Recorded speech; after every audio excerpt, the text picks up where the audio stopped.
안녕하세요. 오늘 저희가 좀 깊게 파볼 자료는요. 국내 프랜차이즈 가맹본부와 가맹점 관계에서 나타나는 기회주의 문제에 대한 연구 논문입니다. 이게 좀 딱딱하게 들릴 수도 있겠지만 혹시 프랜차이즈 사업을 하시거나 아니면 파트너십 관계의 어떤 역학 같은 거에 관심 있으시다면 그 흥미로운 내용이 될 겁니다. 그러니까 왜 가맹점이 때때로 본사 이익과는 좀 다르게 자기 이익을 챙기려는 행동, 이걸 이제 기회주의적 행동이라고 하는데 이걸 왜 하게 되는지 그 핵심 원인을 좀 찾아보려는 거예요. 한번 들어가 볼까요? 네, 여기서 기회주의라는 말이 사실 우리가 보통 생각하는 긍정적인 의미의 기회 포착 이런 거랑은 조금 다릅니다. 거래 비용 이론이라는 게 있는데요. 그 관점에서 보면 자신의 이익을 위해서 파트너에게 좀 해가 될 수 있는 행동, 약속이나 규범을 어기는 그런 걸 의미해요. 그러니까 모든 거래에는 보이지 않는 비용이 따르는데 사람들은 이걸 줄이면서 자기 이익을 극대화하려는 경향이 있다는 거죠. 이 연구는 국내 가맹점주 270명의 설문 데이터를 바탕으로 분석했습니다. 270명이면 꽤 많은 데이터를 보셨네요. 그럼 연구에서는 여러 요인들을 살펴봤을 텐데요. 예를 들어 본사랑 가맹점의 목표가 좀 다르다거나 아니면 이거 좀 불공정한 거 아니냐 이런 인식, 또 관계를 끝낼 때 드는 비용이라든지 아니면 그 프랜차이즈에만 딱 맞춰서 투자한 것들, 다른 대안이 더 좋아 보인다거나 그리고 직접적인 갈등 같은 거요. 이런 것들이 기회주의에 영향을 줄 수 있다고 가설을 세웠다는 거죠. 그럼 실제로 어떤 요인들이 중요했을까요? 네, 그게 결과가 좀 흥미로웠습니다. 예상했던 모든 요인이 직접적으로 기회주의에 영향을 미치는 건 아니더라고요. 분석 결과를 보니까 가맹점의 기회주의 행동을 직접적으로 그리고 가장 크게 증가시키는 요인은 바로 가맹본부와의 갈등 수준이었습니다. 갈등이요? 네, 그러니까 갈등이 심할수록 자기 이익만 챙기려는 그런 행동이 늘어난다는 거죠. 그리고 또 하나 중요한 게 대안 매력도였어요. 현재 이 프랜차이즈 말고 다른 대안이 더 매력적이라고 느낄수록 기회주의가 증가했습니다. 그렇군요. 그러니까 막연히 좀 불공평한데 이 정도가 아니라 실제로 본사랑 막 부딪히고 갈등이 심해지고 동시에 저쪽이 더 나아 보이는데 하는 매력적인 대안이 보일 때 그럴 때 이제 자기 이익을 챙기려는 행동이 나올 가능성이 커진다. 이런 거네요.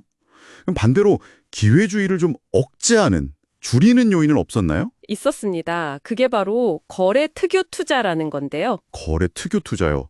그건 좀 설명이 필요할 것 같은데요. 네, 이건 그 해당 프랜차이즈에만 딱 특화된 투자예요. 그래서 다른 데 가서는 별로 가치가 없는 그런 투자죠. 예를 들면 특정 브랜드 로고가 박힌 간판이라든지 아니면 그 브랜드 매뉴얼에만 맞는 전용 주방 설비 같은 거요.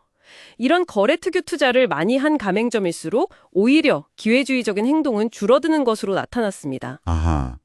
이미 투자한 게 좀 아까워서라도 관계를 깨기 어렵고 유지하려는 동기가 강해지는 거라고 해석할 수 있겠죠? 일종의 발목 잡는 효과 같은 거네요. 투자한 게 아까워서. 네, 그렇죠. 반면에 이제 목표가 다르다거나 좀 불공정하다 이렇게 느끼는 것 자체는요. 기회주의를 직접 늘리기보다는 갈등을 먼저 증가시키고 그 갈등이 다시 기회주의에 영향을 미치는 좀 간접적인 경로를 보였습니다. 그러니까 불만 자체가 바로 행동으로 이어지는 게 아니라 그 불만이 갈등을 키우고 그 커진 갈등이 문제를 일으키는 거군요. 네, 맞습니다.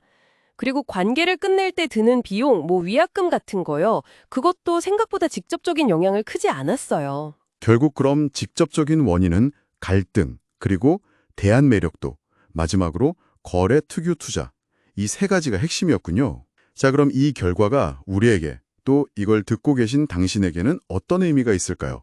왜 중요할까요? 이게 프랜차이즈 관계를 어떻게 관리해야 하는지에 대한 굉장히 실질적인 시사점을 줍니다.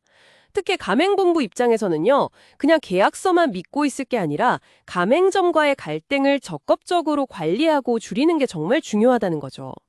예를 들어서 공정성 인식을 개선하려는 노력을 한다거나 본사와 가맹점의 목표를 좀 더 공유하려고 애쓰는 그런 것들이요. 네, 소통이 중요하겠네요. 그렇죠.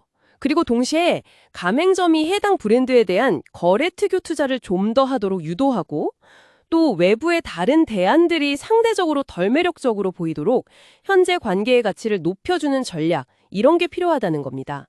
그래야 기회주의를 막고 성공적인 파트너십을 이어갈 수 있겠죠.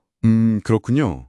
만약에 듣고 계신 분이 가맹점주 입장이시라면 지금 우리 본사와의 관계를 이 세 가지 핵심 요인, 그러니까 갈등 수준, 다른 대안은 없는지, 내가 여기 얼마나 투자했는지 이런 관점에서 한번 점검해 보시는 것도 도움이 될 겁니다. 네, 오늘은 프랜차이즈 관계에서 가맹점의 기회주의적 행동에 영향을 미치는 직접적인 요인들을 좀 자세히 살펴봤습니다.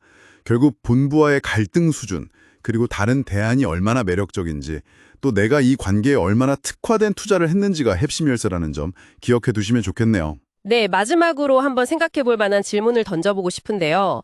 이 연구는 가맹점의 기회주의에 초점을 맞췄잖아요. 그렇다면 반대로 가맹 본부의 기회주의는 어떨까요? 본부 역시 자신의 이익을 위해 가맹점에게 좀 불리한 행동을 할 수 있을 텐데 그건 또 어떤 요인들의 영향을 받을까요? 그리고 이 둘 가맹점의 기회주의와 본부의 기회주의는 서로 어떻게 영향을 주고받으면서 전체 관계를 만들어갈까요? 이 부분은 오늘 저희가 다룬 자료에는 없었지만 이 관계의 역학을 좀 더 깊이 이해하기 위해서 한번 스스로 탐색해 보시면 재미있는 지점이 될 것 같습니다.